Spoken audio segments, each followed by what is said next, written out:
pledge allegiance to the flag of the United States of America and to the republic for which it stands, one nation, under God, indivisible, with liberty and justice for all. Lord, let's have a word of prayer.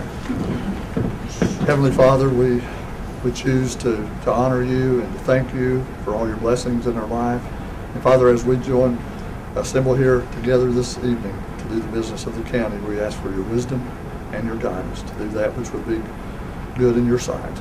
We ask these things in Jesus' name. Amen. Appreciate everybody coming out tonight. Roll call, please. Magistrate Perry. Here. Magistrate Phillips. Here. Magistrate Mann. Here. Magistrate Baird. Judge Stevens. Here. Okay, the first item of business on the agenda, item number 4, is the budget hearing regarding proposed use of county road aid and LGEA funds. This is something we have to do every year.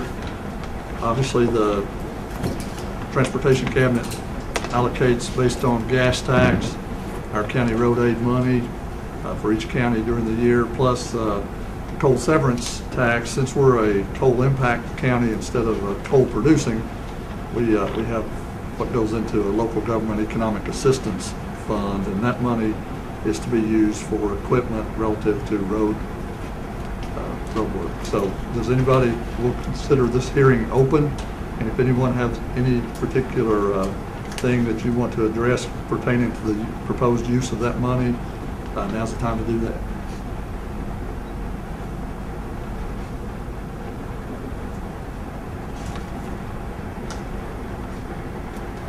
Okay, if not, we will go ahead and close the hearing. Just know that, any time that pertaining to the road funds or the LGEA, anytime anybody has any questions, or if you have a suggestion or whatever, you can either contact us at this office or your magistrate and discuss that. So, okay, thanks. Moving on, item number 5. Recommend approving the minutes of the regular session on May the 10th, 2018. What's the pleasure of the court? Have a motion by Magistrate Mann. Second by Magistrate Perry. Any question about the minutes? If not, vote please. Magistrate Baird. Yay. Magistrate Perry. Yay. Magistrate Phillips. Yay. Magistrate Mann. Yay. Judge Stevens. Yay. Item number 6 is recommend approving the second reading and final approval of budget amendment number 2 as presented by Mark Sewell, our treasurer. What's the pleasure of the court? A motion by Magistrate Baird. Second by Magistrate Mann. Any questions? If not, vote please. Magistrate Perry. Yay. Magistrate Phillips. Yay. Magistrate Mann. Yay. Magistrate Baird. Judge Stevens. Yay. Item number 7, approve the transfers as presented by Mark Sewell, our treasurer. What's the pleasure of the court?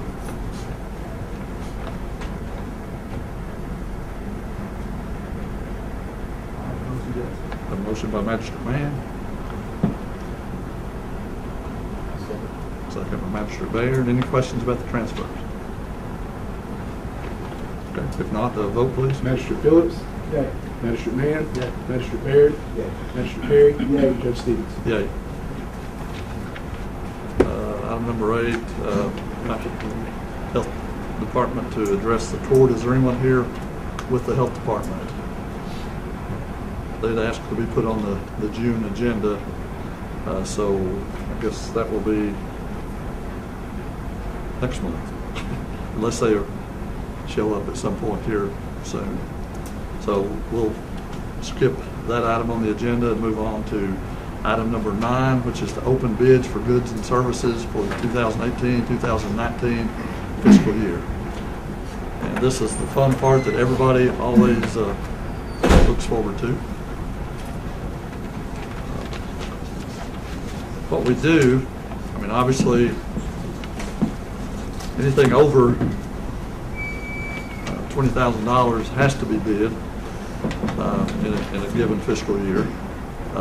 But it's always good to bid out services, even if you don't use that much, up to that dollar amount, because, you have opportunity, I think, to save money if you have a competitive process for the services. So we advertise for several things, and let's say hot mix asphalt, crushed stone, RS2 and other asphalt emulsion products delivered, which relative to our chip and seal process, right, Roger? Yeah. Okay. I don't know all the technical stuff on that. Coal mix, which is, for pothole patching and all. Culverts, pest control, motor vehicle fuel that the county uses, as well as road salt and drug testing. So we sent out a proposal and received several bids. And I'm going to try to open these in order of category. The first one was for the hot mix asphalt bid, and we had one company that bid on that. That would be Hinkle Contracting Company.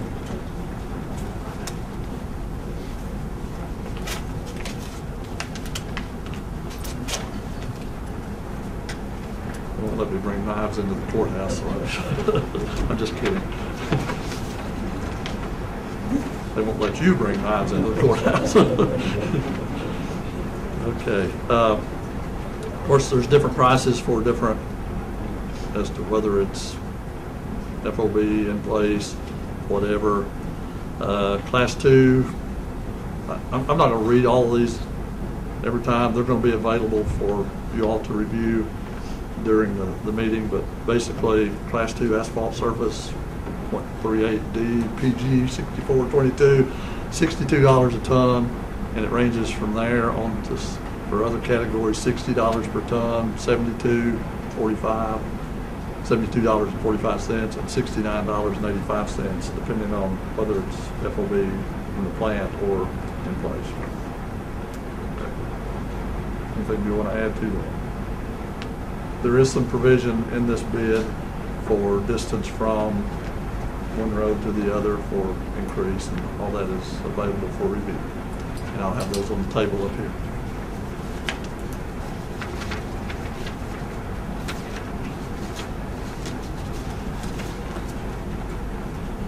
Okay, the second item on there was crushed stone, and it appears we have a bid from Hinkle Contracting as well as Albany Quarry.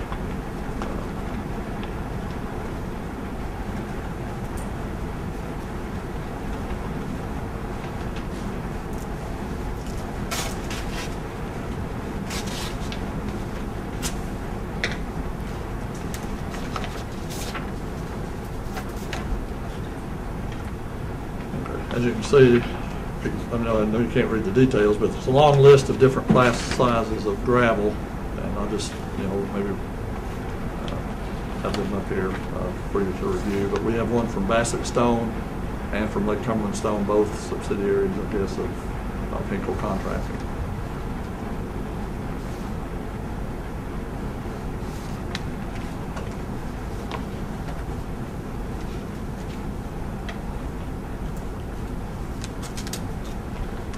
Previous years, I've read every category, and I read them fast enough that nobody can write down what they are, so everybody still has questions as to what they were afterwards, so they're available up here.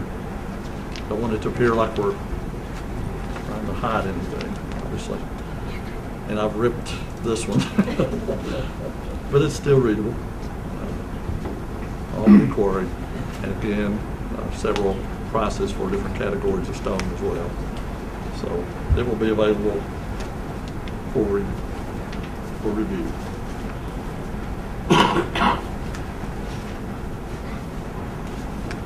And all the pieces.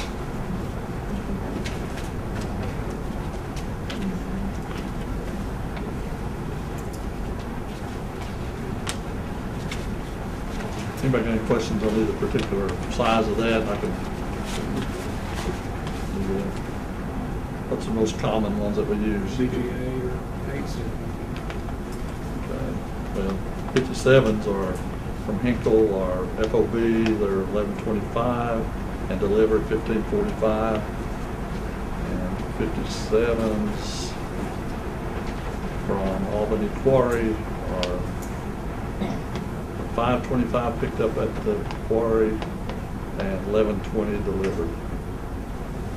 So anyway, take a look at the whole list of those as you know. I have a bid for the RS2 and other emulsion products from Hudson Materials. I think that's the only one I saw that actually says that on the envelope. Something else shows up later on.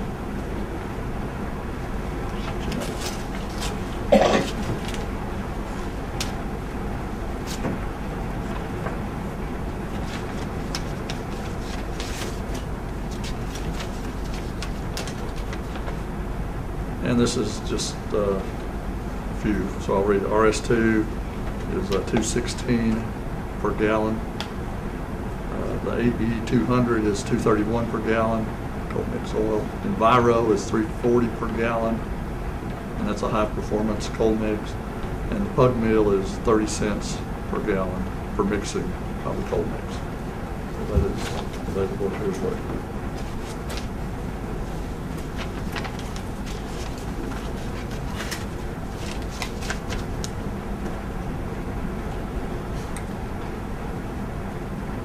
Culverts, I believe we have three quotes on that one. Lumber King,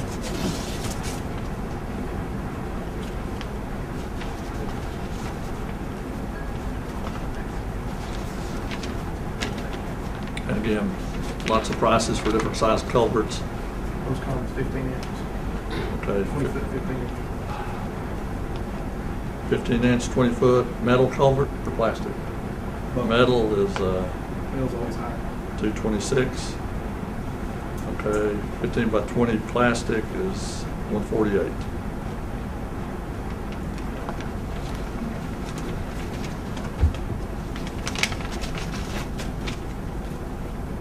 Okay, Winco Farm and Home.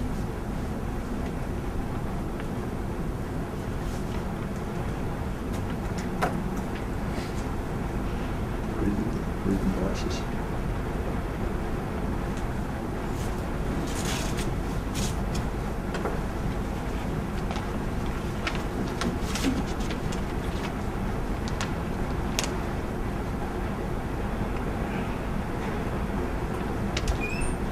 Uh, 15-inch on this one is $149.95 in the plastic, and 15-inch in the metal is $250.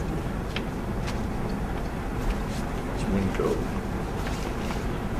We have a bid from Consolidated Pipe and Supply, which I assumed was probably culvert bid as well. Don't know that for a fact.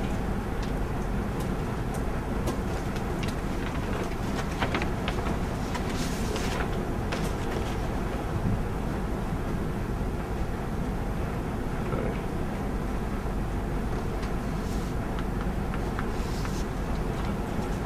15-inch pipe on that would be, I think you'd have to order those in larger numbers, but it's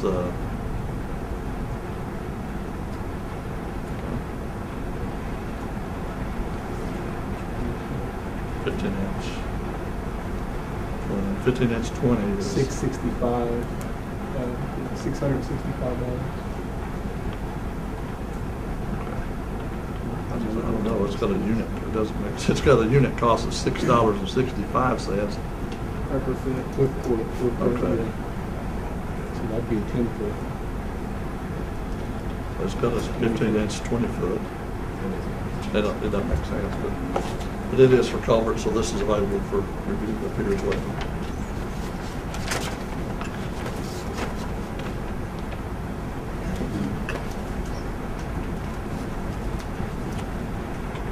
Okay, Pest Control, we got 2 bids, one from Plateau Termite and Pest Control.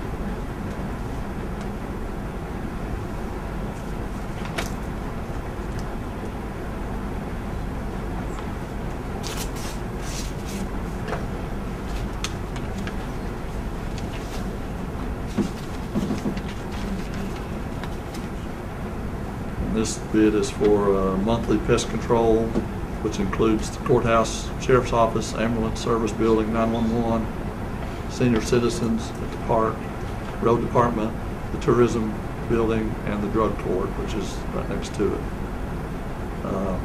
It's priced individually. So $50 for the courthouse, $15 for the sheriff's office, $20 for ambulance service, $10 for 911, $15 for senior citizens, $10 for road department, $15 for tourism, and $15 for drug court. And it indicates that if bi-monthly services are requested, the quotes per location would apply for each time that they do it. Okay, we have a bid from South Kentucky Pest Solutions.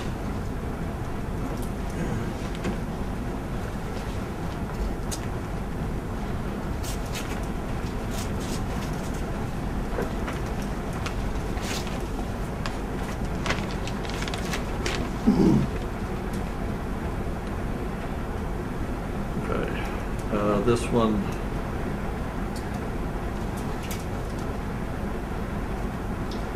the price at all the locations shown on the building list,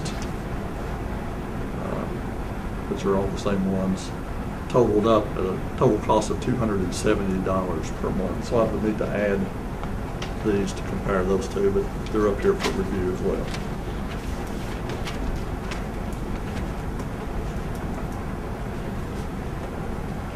I do not think we got any for road salt.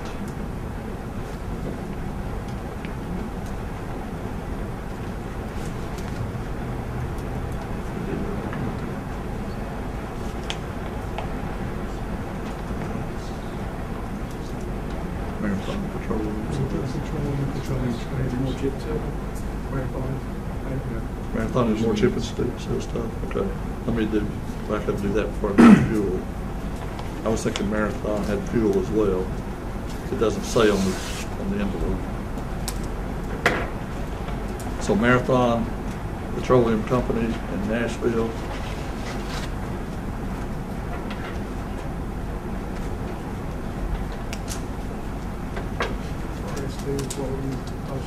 From them.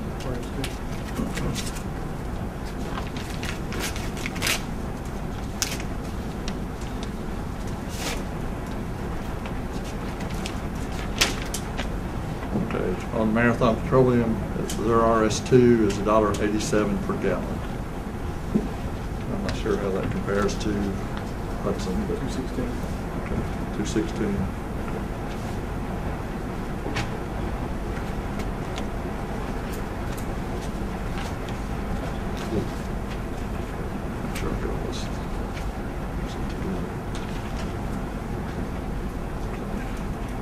This one is Petroleum Traders and Cumberland Lake Shell, which are both, I think, for fuel prices.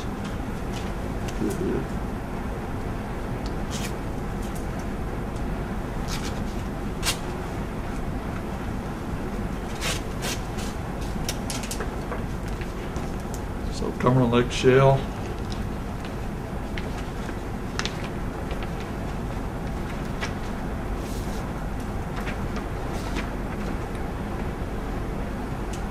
They've got prices for fuel, 93 octane unleaded, diesel fuel highway grade, diesel fuel off-road. The unleaded 93 octane is 2.946 per gallon.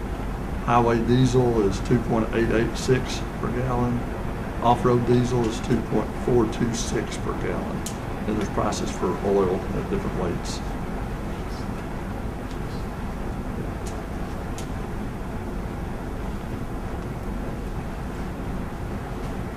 This one is Petroleum Traders.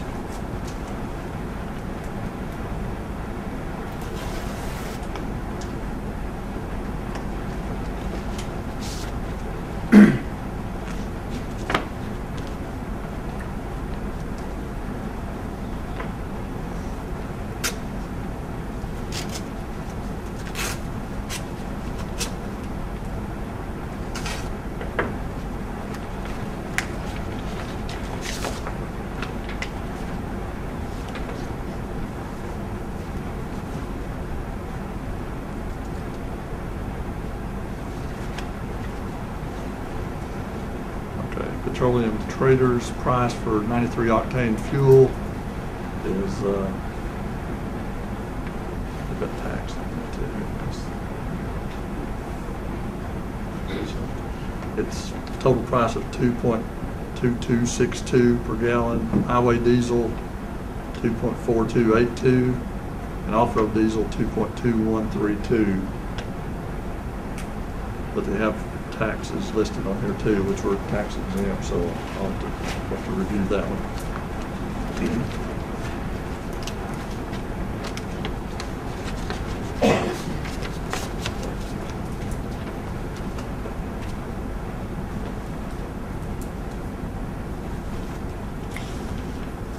We've got only had one bidder on the drug testing, and that's McCreary Primary Care. And we had actually bid out the normal 12 panel and also a 20 panel drug screen, which we're doing that one to investigate the possibility of saving some money through our insurance company, CAECO, by being certified as a drug and alcohol-free workplace and all, but apparently we do not have a bid quote for the 20 panel, so we'll have to pursue how we get those numbers later. And I've contacted several companies that are regional as well. We only had one. Okay, urine drug screen, $25 for all 12 panels tested. And a breath alcohol screen, $25 each for that.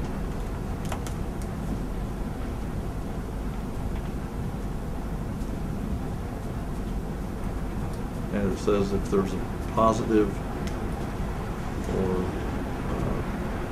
discrepancy in the results, then they would send that for verification at another lab, and they don't quote how much that would be to do that.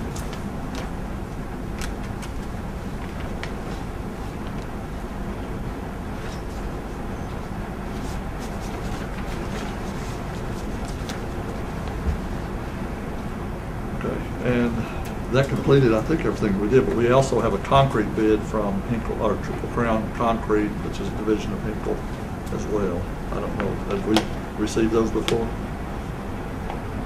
Concrete bid? We didn't advertise for that. I will open that. I think that if we actually had to do concrete, we would have to submit that to bids as well later, so I'll just lay that aside. It is open. I didn't look at it. Okay. What's the pleasure of the court? I will say that we have to have a special session for the budget process. So my recommendation would be, unless you want to accept the ones that have single bids for the particular item tonight, either accept those but I would recommend tabling these until our special session, which at this point looks like will have to be on June the 29th, because we've got a 7-day advertising period, and we won't be able to advertise in the paper until next Thursday's paper. So what's the pleasure of the court? I'll make a motion we look at them. Okay. Table the bids until we dispense with them accordingly at the special session on June the 29th. Have a motion by Phillips, second by Magistrate Perry. Any other further discussion? Okay. If not, vote please. Magistrate Mann? Yes. Magistrate Baird? Yes. Magistrate Perry? Yes. Magistrate Phillips? Yes. Judge Stevens? Yay. Okay, item number 10 is open proposals to construct a footbridge at Laurel Creek Reservoir. This is part of the project over there that is being funded by a grant, Recreational Trail Program grant, which is federal money that's being managed by the state that we were awarded to build a bridge, and that grant is to do the bridge as well as construct a trail, hiking trail and bicycle trail at the reservoir.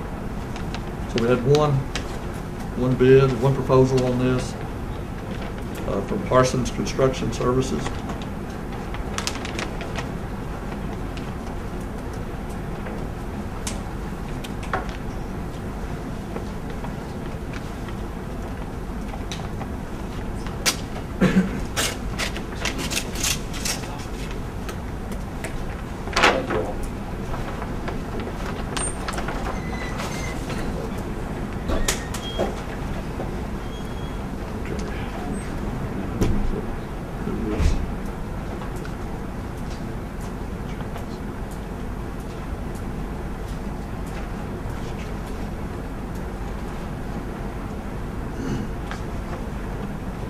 bid amount for the design and completion of the suspension bridge on Laurel Creek Reservoir is $67,100.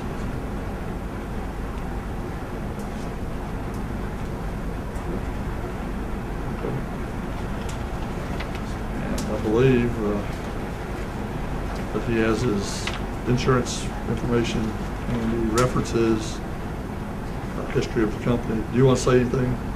Yeah, sure. So I've got in there, we've had this engineered, had the bridge all engineered, had great safety factors as far as in the bridge. It's probably a little bit more monumental than what you would imagine, being that it's just for hikers and bikers. For instance, some of the footers on the ties and the cables down, they're averaging around 24,000 pounds on each side of it, so there's some extensive work going back and forth on that lake because I don't think there's really good access on one side. So, there could be possible boats, possible helicopters if I couldn't, if you couldn't do certain things with the boats as far as the getting on the water. I know on the bids it was asking for about 60-some foot in order to get everything engineered properly and to hit the trailhead areas. It'd be approximately about 84 foot, I think, as far as the crossover. Again, safety factors are around 6 times safety factor on all these on the design. It's basically a really heavy-duty cable suspension bridge with a lot of steel product and a lot of treated wood, and stainless steel stuff. The beams will be constructed out of I-beams. They're about 16-foot tall towers, and they will be anchored in on each side. Actually, the anchors will be more footing than what the I-beams even sell. And unless you all just actually didn't want it that wide, I can make that a little bit wider just to cover me on safety side when crossing that. If bicycles cross that, I would prefer it being slightly wider just for the handlebar side of things to cross it. It asks for 4 foot. I made it even a little wider on there, which they don't change design wise. If it did just absolutely need to be for aesthetics or something narrower, we can back that down. So It's within.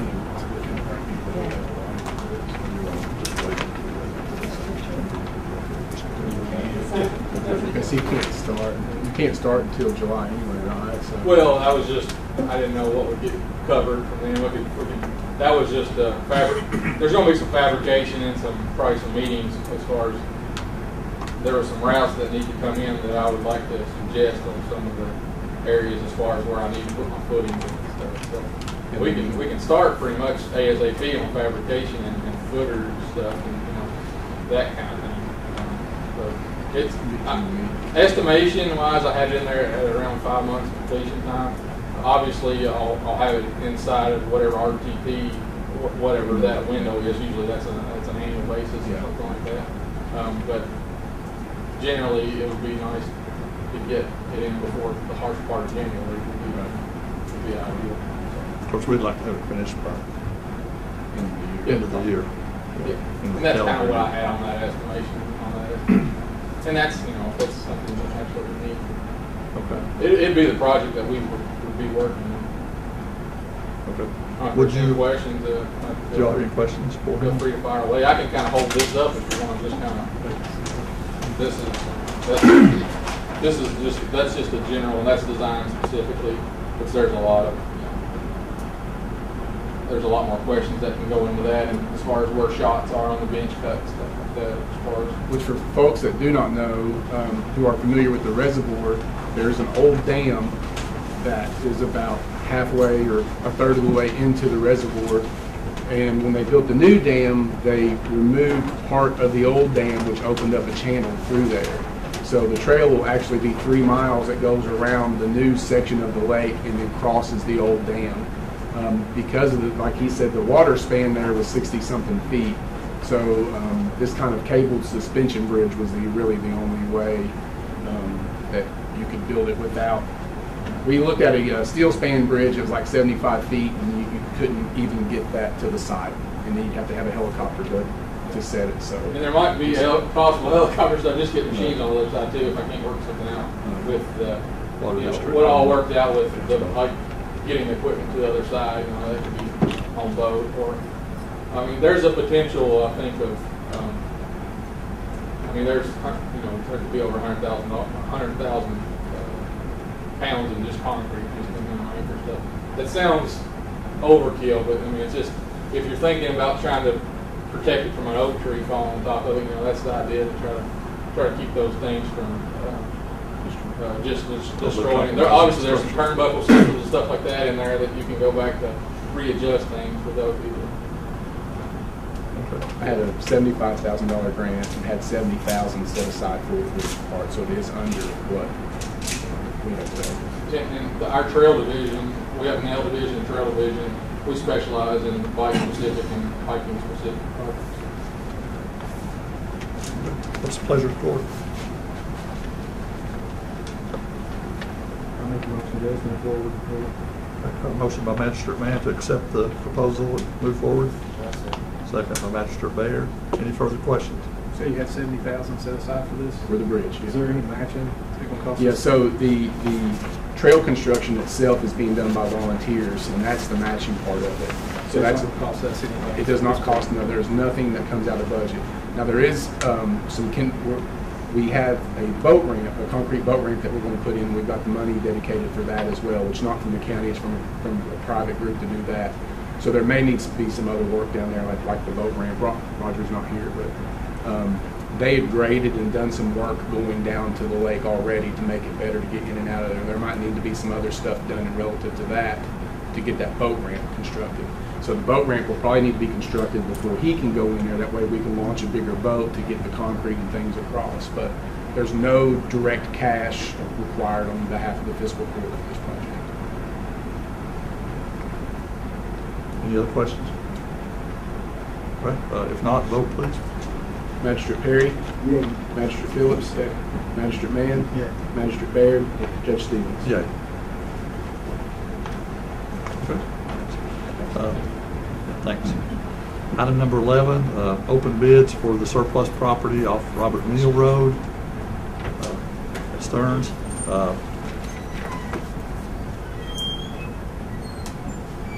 We received one bid.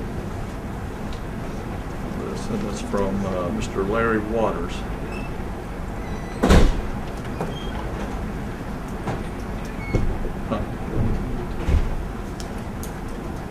Two T's. Okay. From Meadows Grove Road.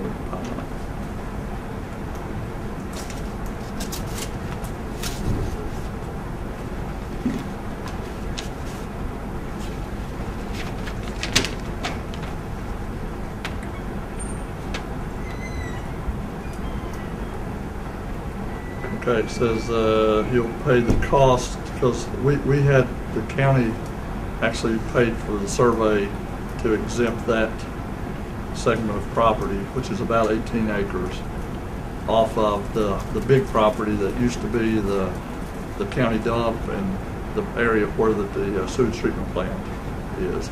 So the 18 acres that are surplus was on the end as you're going into the bulk of that property over there, like in the direction of the sewage treatment plant. So about 18 acres. That cost $2,550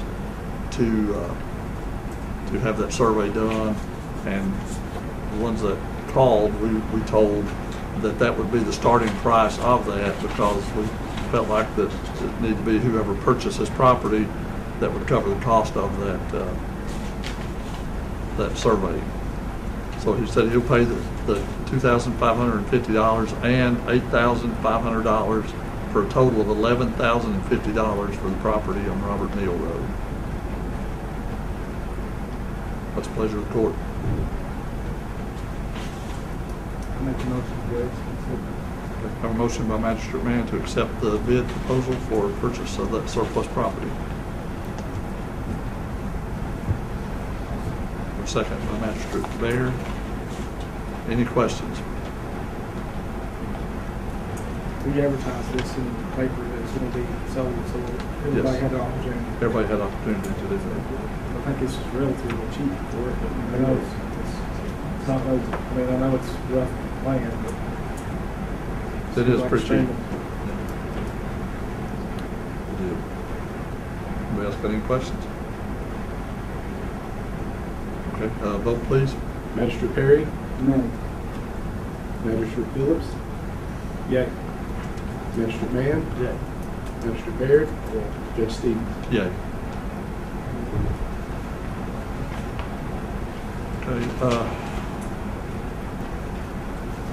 guess we'll let him know that, and they also know that they're responsible for having the deed prepared and recorded and all that as well, so.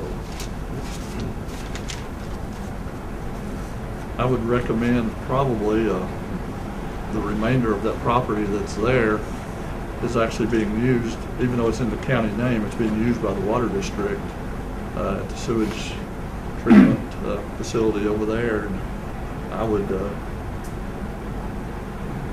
since they're using it and their activity out there, I mean, I would like to offer the remaining part of that, since you're talking about another quasi-government agency, for them to be given the rest of that land out there to manage.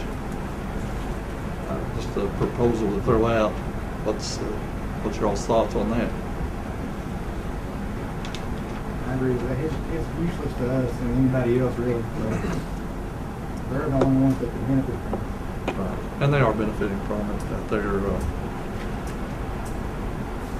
at that point, or at this point anyway. So, I mean, I haven't approached them about whether they want to do that or not. So we can deal with that part later. I just wanted to get a feel for what you all think about that before I even ask them about that.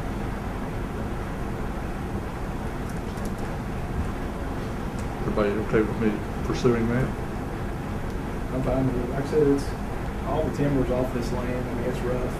It's all hillside. I mean,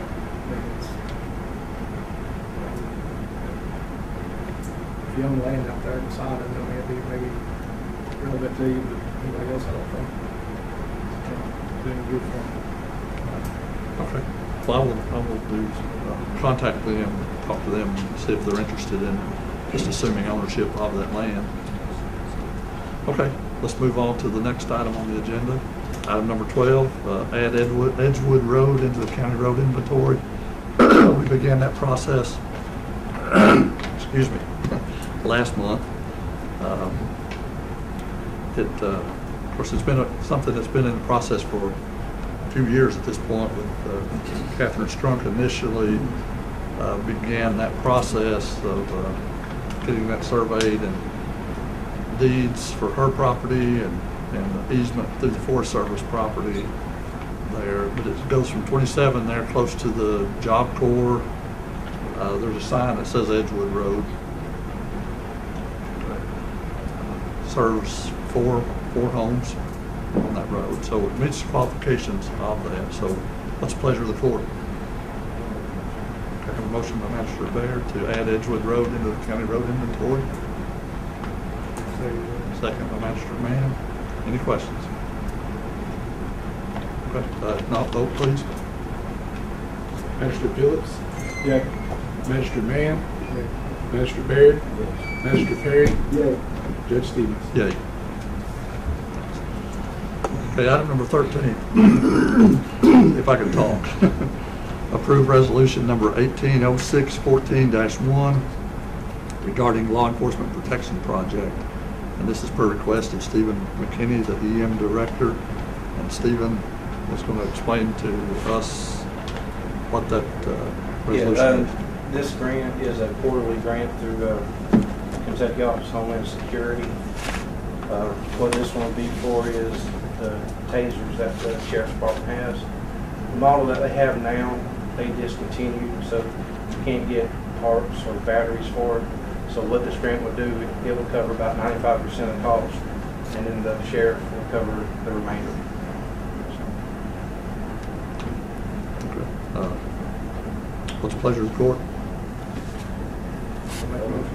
Have a motion by Magistrate Phillips, second by Magistrate Baird. Any questions? Okay, if none, vote please. Magistrate Mann, Magistrate Baird, Magistrate Perry? Yay. Magistrate Phillips? Yay. Judge Stevens? Yay.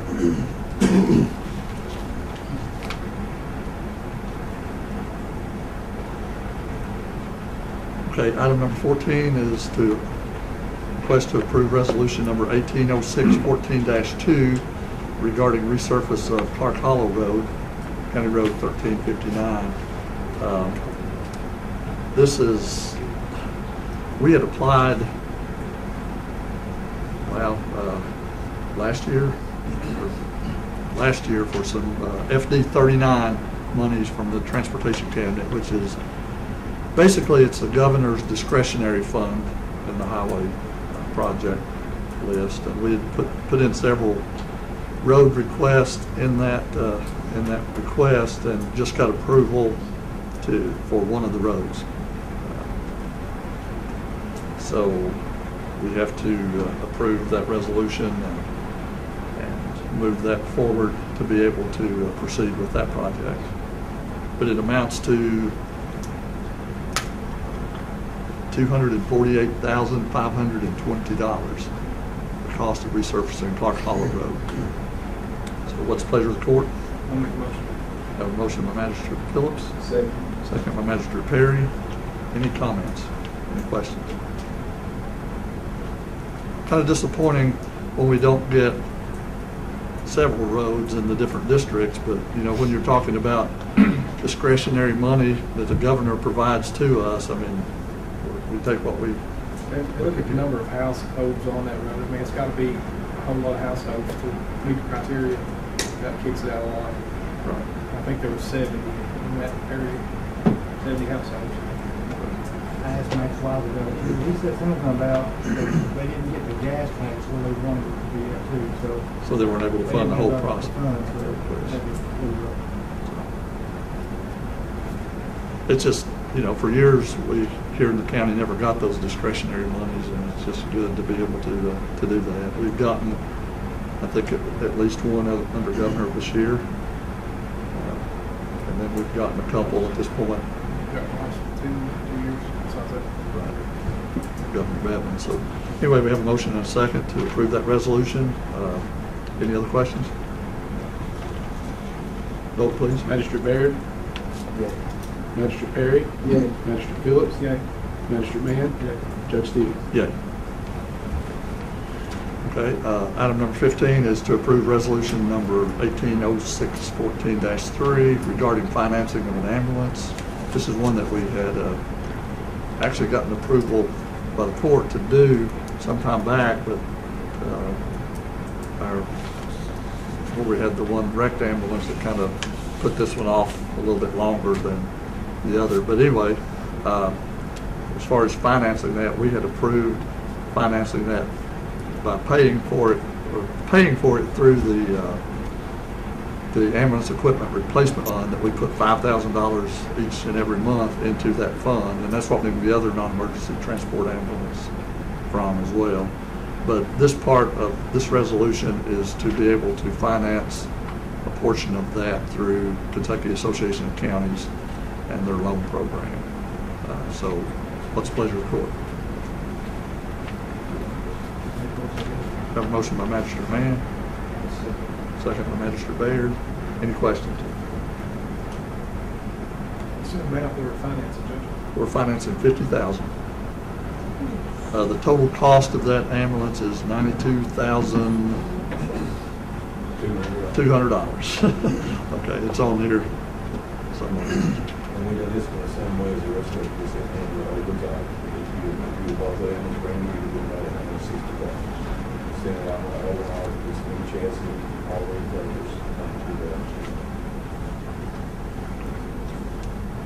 Part of the cost of that and above and beyond that $50,000 is coming from the ambulance equipment replacement fund, money that's already there, plus some money that's in the general fund. Have a motion and a second. Any other questions? Okay, vote please. Magistrate Phillips? Yeah. Magistrate Mann? Yeah. Magistrate Baird? Yay. Magistrate Perry? Yay. Judge Stevens? Yay. Item number 16, Eric Haynes, our county clerk, presented excess fees to the county by check a couple of days ago in the amount of $534.33. Just making this a point of record. I guess we can do a motion and a second to accept that. Have a motion by Magistrate Perry to accept the excess fees presented from Mr. Haynes. Second by Magistrate Mann. Any questions? Okay, vote please. Magistrate Baird? Yeah. Magistrate Perry? Yeah. Magistrate Phillips? Yeah. Magistrate Mann? Judge Stevens? Yay. Item number 17, approve the appointment of Jill Dolan and extend the appointment of Skylar Jones Jr. for an additional week of his term because of the timing of this year's Board of Assessment Appeals meeting to the McCreary County Board of Assessment Appeals. So what's the pleasure of the court? These are 3-year terms meant to cover three meetings, and they're staggered terms. And we had one that just transitioned off and had a vacancy. The Skylar Jones Jr., his position was set to expire on June the 12th, and the meeting is actually on June the 19th this year. So to be able to accommodate that and keep the transitioning the way it needs to be, extending his term for another week is expedient. So it's pleasure of the court. Have a motion by Magistrate Mann.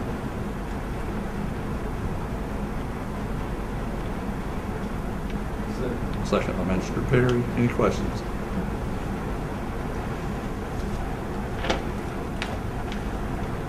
Okay. If not, vote please. Magistrate Baird? Magistrate Perry? Yeah. Magistrate Phillips? Yeah. Magistrate Mann? Judge Stevens? Yay. Now, these positions, just for future reference, you have to appoint one every year. In the past, I've talked to real estate brokers in the county and really can't get anyone to serve on that. It's supposed to be someone that has experience in real estate, not necessarily a broker or somebody that does appraisals, but that definitely qualifies you to be able to do this. But also someone that owns real estate and rents and that kind of thing. So if anyone knows anyone in the future that would want to serve, I'm sure the next county judge and the fiscal court would be glad to have those recommendations made.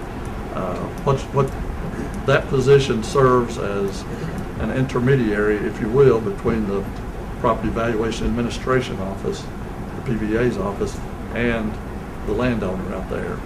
And it needs to be someone that's unbiased and fair and will weigh both issues and make a fair judgment.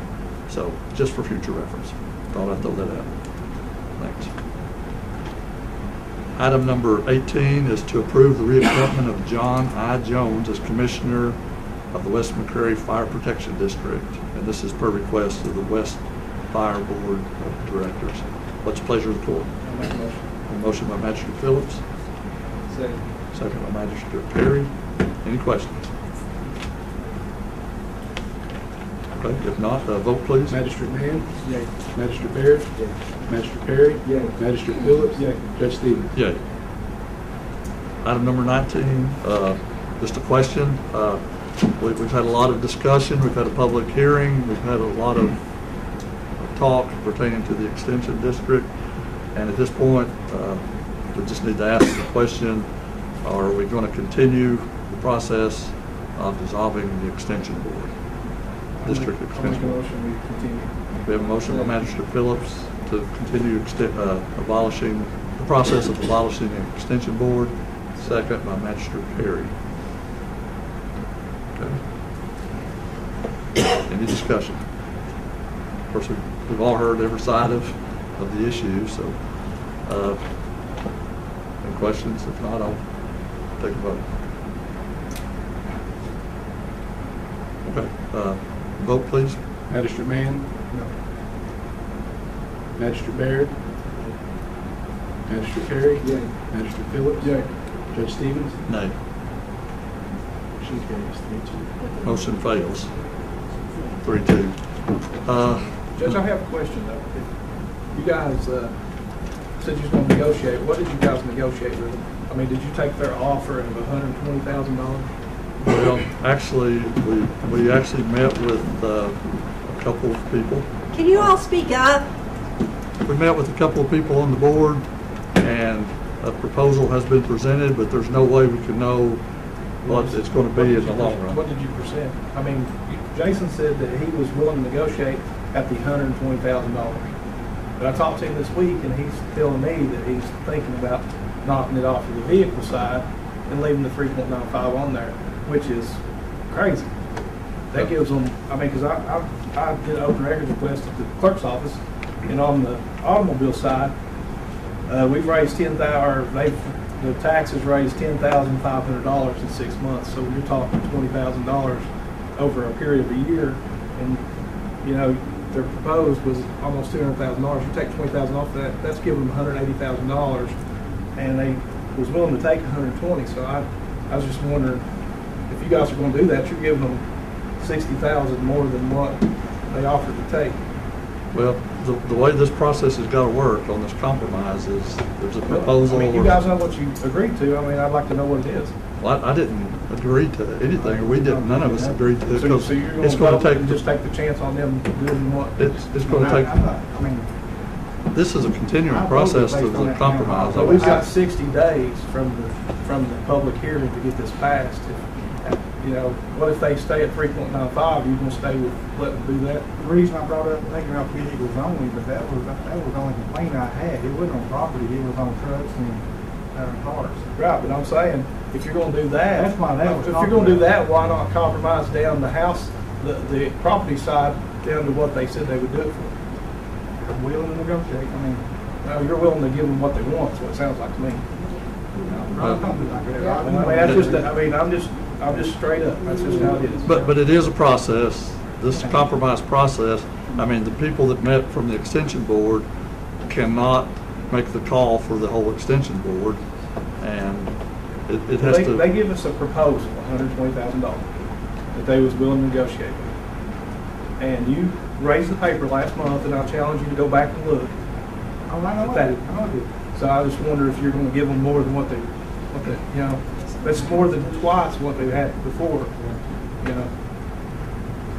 Well, I mean, at this point, of course, you know, as I said last time at the public hearing, I mean, I know that there's emotions high on both sides of this issue, and I understand that, but this compromise process is going to take at least after the board meeting, the extension board I'm meeting. bailing you guys out of this mess. I wasn't the one who went to Greg and You told didn't them. bail me on nothing. I didn't tell them they need to go. I They didn't didn't tell need to be nothing in either. our budget. Like I said, They need to be on their own. Like I tax said, base. you didn't bail me on nothing. I didn't tell them to do that. Well, and you didn't hear me tell them that either. Was I'm you there? gonna go ahead and No. stop this. Saying I didn't. I'm gonna go ahead and stop this right now, but basically a 3-2 vote, even though it was 3 for continuing the process and 2 against, stops the process unless there's a different vote at some time in the future. Reason being, a simple majority cannot dissolve a special purpose government entity. It requires 66% of the governing board or the appointing board, the creating board, or whatever it's called, and that would be the fiscal court. So it would require 4 out of the 5 members of fiscal court to keep this moving forward. So in terms of how this compromise works out, I'm not sure exactly what the end product is going to be, but there will be a reduction in what the tax rate was this past year. So I would say, if anybody's got any questions, you know, talk to folks at the extension board or talk to us up here. Jason, if you want to bail people out, bail us out. Yes. Hey, We have listen, those. I told everybody how I was going to vote before that meeting even started. And I'm going to be a man of my word. I listened to my district when they come here during that town hall. That's how I'm voting. If it would have been Because a bunch of teachers and everything, we'd still have SFA in school and all this other stuff, like they lie down and everything, because we already paid for that. if it would have went the other way, I would have voted the Well, you know, other way. there's a lot of people doesn't watch fiscal court. There's a lot of people who don't read the newspapers, excuse me. Why don't you put it everywhere Yeah. so I can find out? Well, actually, we need to stop. We had a public hearing on this, Yeah, but- and Yeah. you know, But there's we, still, the citizens don't have a chance. Right. We don't have a chance. well, And, actually you did. Thank you, Roger, for standing up. We appreciate you. It's probably still have a position. And I wanted to correct something I said last time, if I may. You know, the paper I had, and I don't mean to call it Ray Class's name, the paper I have here, that is where the extension board went from 50,000 to 192,000. We're not against the kids, period. Well, our problem is here, we don't think one agency should be a taxing agency. We don't think that. And I have a paper here, and somebody can correct me on this paper here. Is UK already given the extension board $229,000 besides this? Actually, And I asked a question to him. I didn't address you. okay. Actually, I'm not going to. Well, I have the I'm not list. going to let this discussion continue. I understand everybody has strong feelings. It's not over yet. Voice your opinion to folks out there. I mean, you know the way that the votes took place up here, and you know that the extension board still has to. But if you don't think a special purpose government entity should be able to tax, that's a state issue, not a local issue. So that's Taxes are state. illegal anyway. Pardon? Taxes are against the Constitution anyway. Well, I know, but try not to pay your taxes and see what happens if you don't pay your tax at the federal and Well, state there's a way level. to do it. I understand. Yeah, to be fair, they could have went to fiscal court. You know, they could have went to fiscal court about more money. I'm saying that's what our problem is. Yeah, I understand, and I'm not trying to say, I mean, I understand where everybody's Yeah. coming from, but, I mean, at some point, we gotta stop talking and move on. And it's not over yet, so just, you know, talk to whoever. I'm a non-voting member of that board. Yes, we do. I did vote to not continue the process, yes. Right, and y'all can talk to me anytime, but as far as the fiscal court meeting here, we've talked about this many times, we had the public hearing, it's time to move on to other But business shouldn't for there be fiscal somebody court. sitting there beside you on this matter? Pardon? Shouldn't there be somebody sitting there beside you on this thing? Since No, you're- this is the way democracy works. I mean, you're able to have differing opinions on a group that Not when votes you're to on make a that board decision. or something. Pardon? Not when you're going on that board or something. I'm not a voting member of that board. I'm I don't ever vote. I think I had to be a member to establish that district board. All county judges are members of this board. In all counties. Some choose to come, some don't. I don't know if I should be saying anything or not, but I know us people that's on fixed income, we can't afford to pay no more taxes than what we've already paid. Right. I I said, understand. this is sort of like Robin Hood, robbing the rich and giving to the poor, but it usually got it turned around like it's back. I mean, we understand. We're going to go ahead and move on the agenda. Talk to people you know on the extension board and voice your opinion. Talk to us up here. And as this compromise process works out, then we'll see what happens. And I would assume that everybody will know how it works out pretty soon. Okay, moving on. Item number 20, put on the agenda to discuss the code enforcement officer position. It's something that's been talked about for quite a while. And I think it's something that's important. I know what people think about the garbage issue. I know what people think about every ordinance that the county has passed, but we've passed several ordinances recently that without the enforcement capability of the thing, we probably don't even need to pass ordinances. We passed a business permit, business license. I get lots of complaints on a regular basis of people saying, if I pay mine, why are you not making sure everybody else is paying theirs? And I know in that ordinance in particular, we had the ability to enforce that. Every law enforcement agency in the county can issue citations basically if they go in, but nobody's actually going and checking that. So to have a county employee as a code enforcement officer to enforce the business license, to assist with enforcing the occupational tax ordinance that we passed, the garbage, the mandatory garbage ordinance. We need somebody out there on the ground that's going to go out there and talk with people. I don't think it needs to be somebody that's going to go in with a bullying attitude, but somebody that goes in and talks with people and helps facilitate people coming into compliance with our county ordinances. So, open this up for discussion amongst the coalition. Need to have a motion to discuss, motion and a second to discuss the code enforcement officer position.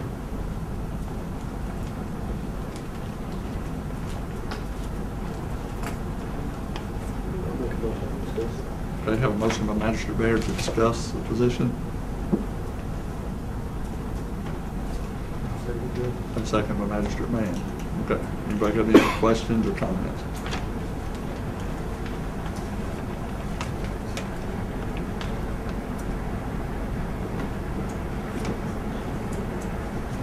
We don't need more government in our lives.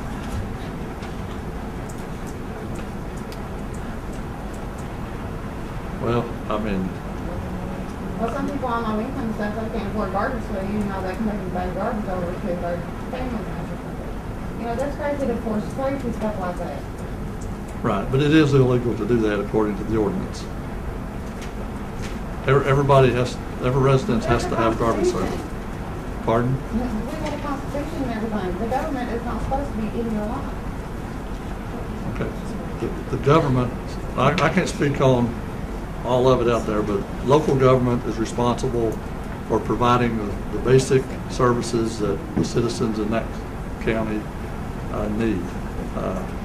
Health, safety, and all those factors. Without revenue, we cannot have a good ambulance service or a 911 service or a good law enforcement office or whatever. I mean, it takes money to be able to provide services that people need. And without 100 years ago, the country was great, and people didn't pay taxes then. It was until after World War II that they started paying taxes. right, but as far as medical care, if you're going to look at it, I mean, how's our medical care today for an emergency situation compared to what happened 100, 150, 200 years It's a ago? medical care today, you know, because they give everybody psych drugs just because they're depressed and everything. And Well, our ambulance service is not giving psych drugs and all that. We're trying to preserve people's lives, and I think that we're way better in a whole lot of areas.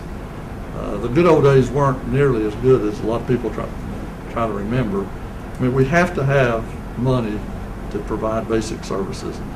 And what's not fair is you got a large segment of population in the county that's not contributing to that. And if everybody did their fair share, all of our taxes could be lower. Our rates for household garbage pickup could be less. And really, you can't make one group of people do it and allow the other people not to do it. It's a hard thing. I know there's certain individual circumstances that are really hard, and we understand that. But at the same time, we've got to try to improve our condition, and it takes money, and collecting money in a fair way is the best way, I think, to do it, rather than a few individuals footing the bill for all of it. So that's my take on But it. money ain't gonna do the right ways either. Like we lost the jail and everything, you know, you can send people to drug court and everything, you know, but you don't provide a van to pick these people up knowing they can't go to drug court or anything, so they're gonna get back into the system and everything. What about people living that need jobs and everything to give their kids back to the workforce? Why can't we provide a van for them and everything? Something that will benefit the county, not another tax, not another perks to hire somebody else to make sure an ordinance is taken care of. Do something that people need. How are you going to pay for a van if you don't have money? We'd rather taxes go for that instead of just extension board. Well, I know, and everybody's got their own ideas of what they think is a good thing and what they think is not a good thing.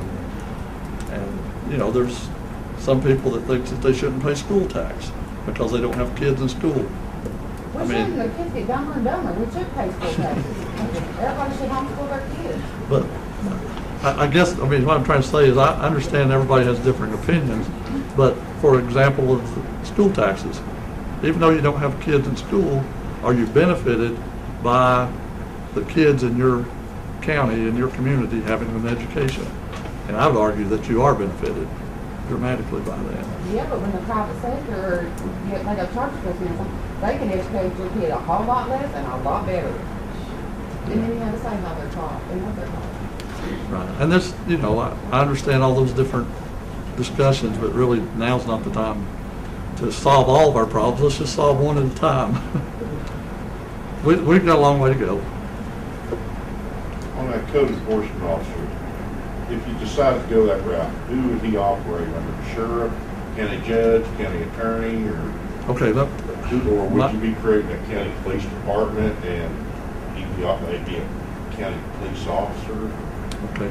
The answer to that is I'm not 100% sure, but I know my research on what other counties do that have code enforcement officers is they have a code enforcement board that it's a volunteer, well, or it's part, you know, you have someone from the sheriff's office, one of the magistrates would sit on that thing, and maybe a citizen or whatever. We would have to determine what the composition of that board would be. But you would want law enforcement represented, and you would want fiscal court, and that board would be charged with establishing policy, how that we're going to do certain things, be responsible for making sure that you didn't have a renegade out there that was bullying, that somebody was doing what they were supposed to be doing in the name of the county government. So it would be run like that. As far as how that person is bonded, they wouldn't be directly under the sheriff's office. Fiscal court would be creating that position, so we would be responsible for that. How they're bonded, I don't know. I have to further research, but I didn't want to start the process and get all, spin my wheels doing all of that and getting all the information in place, formulating a board and all that before we knew how we're going to even proceed with The board that. would regulate the duties of the officer. They would set the policy for what was done. I would think, the animal control officer, for example, would be under the purview of that code enforcement board as well.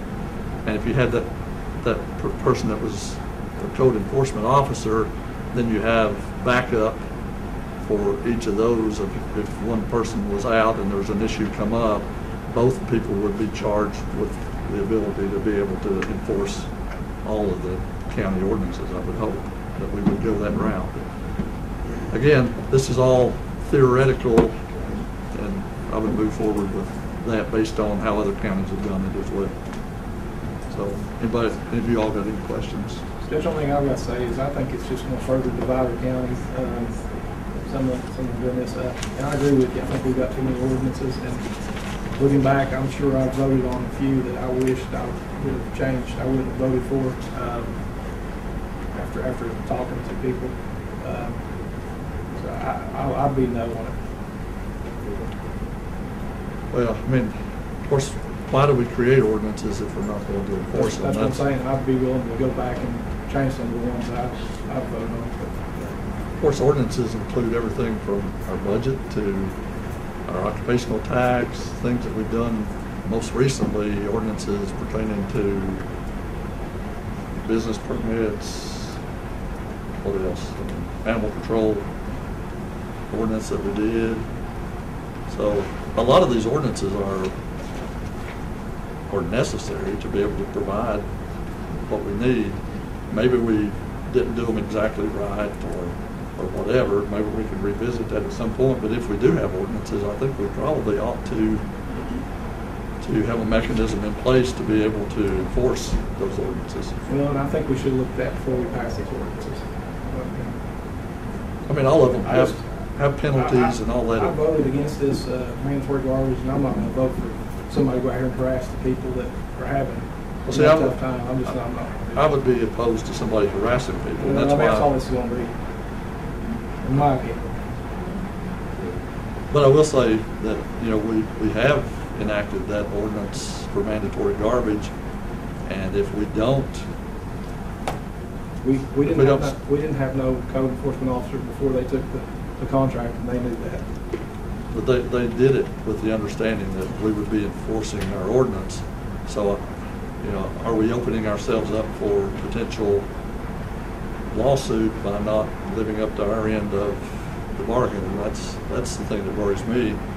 I think if we're out there, and I think every law enforcement officer, code enforcement officer, animal control, whatever that's out there, needs to be treating everybody with respect, unless they get to the point of, you know, belligerence and have to do something. I understand, but for a code enforcement officer to be out there harassing people, I mean, I would assume that they stop immediately, or that they go home and somebody else takes that position, because I don't think harassment is the way we do it. And you know that's what our country. I would hope it would. Well, you just have to put a code of conduct in regulatory to prevent something like that. Well, I mean, y'all know where I'm coming from on this, and I understand, but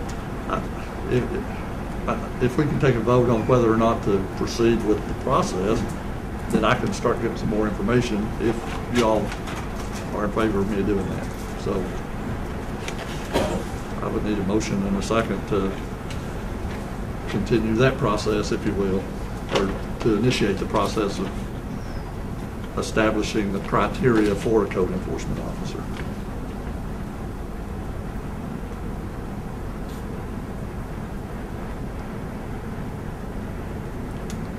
Which I expect to get that. So we will move on to the next item on the agenda.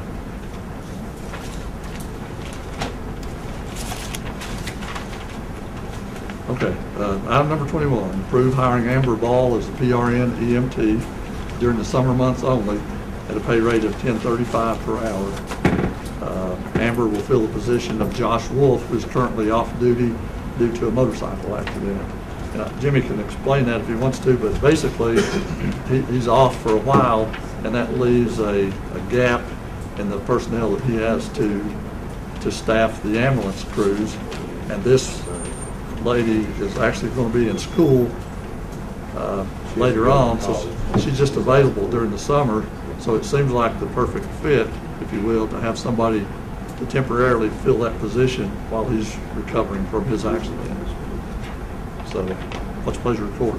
I'll make a motion. Have a motion by Magistrate Phillips, second by Magistrate Perry. Any questions? Okay, vote please. Magistrate Mann? Yay. Magistrate Baird? Yay. Magistrate Perry? Yes. Magistrate Phillips? Yay. Judge Stevens? Yay. Item number 22, approve hiring Lacey Lee as a PRN EMT at a pay rate of $10.35 per hour. Lacey will be filling the position left by Sarah Jones. Okay, hold on a second. Okay, is that right? It is right, but we've been out of order.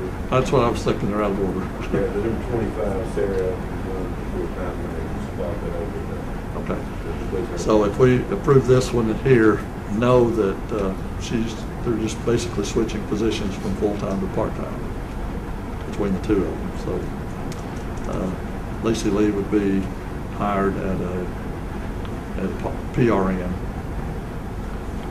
whereas Sarah is going to be moving up into a full-time position. Okay, what's the pleasure of the court? Got a motion by Magistrate Baird. Second by Magistrate Perry. Any questions? Sorry that got out of order. It makes it confusing when that happens like that. So vote please. Magistrate Phillips? Yay. Magistrate Mann? Yay. Magistrate Baird? Yay. Magistrate Perry? Yay. Judge Stevens? Yay.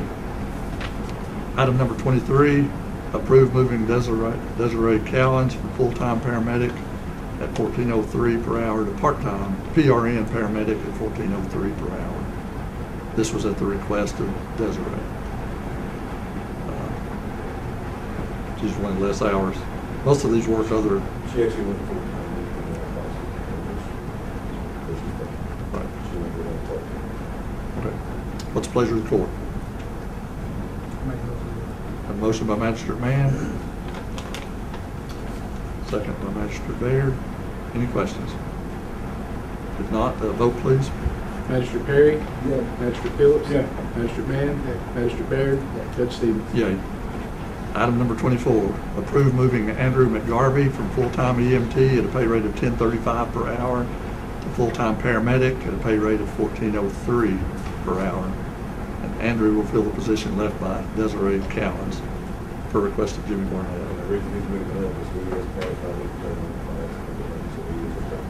And it's hard to find paramedics these days to fill all your positions. What's the pleasure of the court? A motion by Magistrate Baird. I'll second. Second by Magistrate Phillips. Any discussion? Okay, vote please. Magistrate Perry? Yeah. Magistrate Phillips? Yeah. Magistrate Mann? Yeah. Magistrate Baird? Yeah. Judge Stevens? Yay. Now, item number 25, which should have been item number 22. Approve moving Sarah Jones from PRN EMT at a pay rate of $10.35 per hour to full-time EMT at a pay rate of $10.35 per hour. And Sarah will fill the position vacated or left by Andrew McGarvey. What's the pleasure of the court? A motion by Magistrate Mann. I'll second. Second by Magistrate Phillips. Any questions? Okay, vote please. Magistrate Baird? Magistrate Perry? Yeah. Magistrate Phillips? Magistrate Mann? Judge Stevens? Yay. Item number 26, department heads update the court. And we haven't been doing that way. So if any of the magistrates have something that you want to ask any of the department heads, now's the time to do that. Or if any of the department heads have something that you want to share with the fiscal court, so you can do that as well.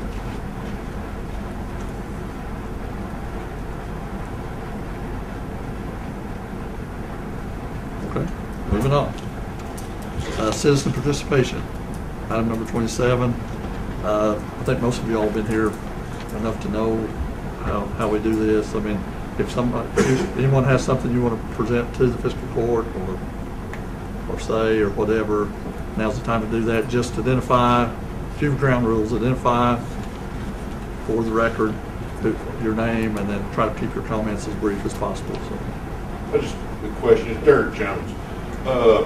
Stephen mentioned earlier that the Sheriff Department is getting a Homeland Security grant for tasers. Does anybody know what the Sheriff Department's going to do with their old surplus equipment? Can that be passed down to, say, the jailer or the constables to save us money for the equipment that's operational, or can we sell it? Yeah, I can't answer for the sheriff, but that's generally the logical thing is, anything that's not needed or whatever can be surplused, and obviously you can't pass tasers off for auction to the highest bidder. I mean, there's certain requirements. So I would talk to the sheriff's office about that.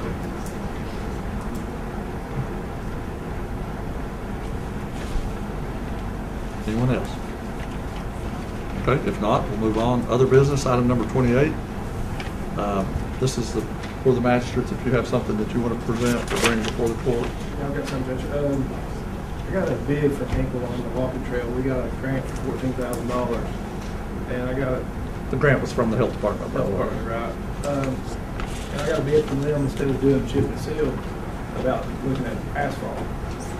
So the bid was $29,986.96. I talked with the treasurer today, and he says in the insurance line item on the park, there's $4,651, and then on the project side, which we had $20,000 set aside, we had $52.87 left in that, which is real close to $9,900.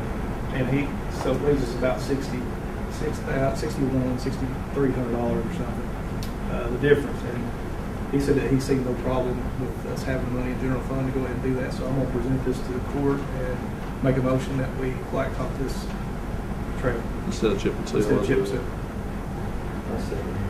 A motion by Magistrate Phillips to blacktop the walking trail at the park rather than the chip and seal that we'd originally discussed, and second by Magistrate Baird. Any discussion?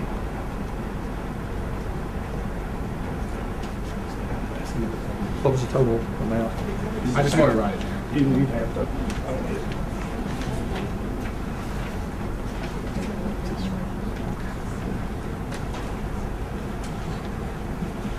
We get with Mark on the line item we was talking about. I know insurance was one that we already had paid, and the other was out the project side.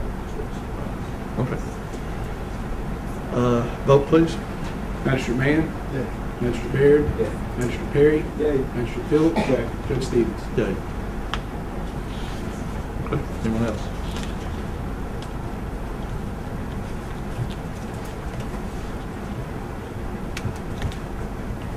Okay, if not, we'll move on to the next item. Item number 29 is to pay the bills. What's the pleasure of the court? Have a motion by Magistrate Perry to pay the bills. Second by Magistrate Mann. Any questions about the bills? Okay, vote please. Magistrate Phillips? Magistrate Mann? Magistrate Baird? Magistrate Perry? Judge Stevens? Yay. I'll entertain a motion to adjourn. Have a second? Second by Magistrate Baird. Motion by Magistrate Perry. We are adjourned. Thank you all for coming.